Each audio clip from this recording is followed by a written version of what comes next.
Маяк халыкка социаль ярдәм күрсәтү үзәге өлкәннәргә дә ярдәм күрсәтә, авыр гаиләләрне дә контрольдә тота. Үзәктә 145 райондашыбызга педагогик һәм психологик ярдәм күрсәтелә. Әлеге бүлектә 23 бала белән 11 гаилә исәптә тора. Тегү буенча хезмәт реабилитациясе кабинеты да әниләргә ярдәм йөзеннән оештырылган.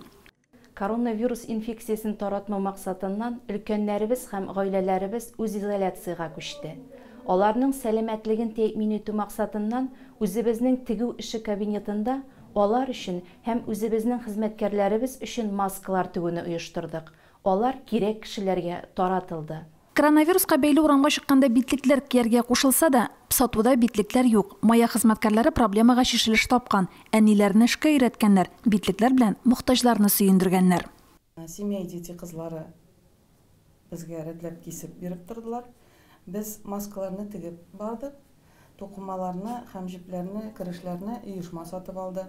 Социаль хезмәткәрләр өлкәннәрнең төп ярдәмчесе, алар карамаганда 225 өлкән кеше исәпләнә. Изоляция вакытында өлкәннәргә продукция да алып кайталар, дарулар да китерәләр. Районыбызда кайнар линияда уңышлы эшләп килә.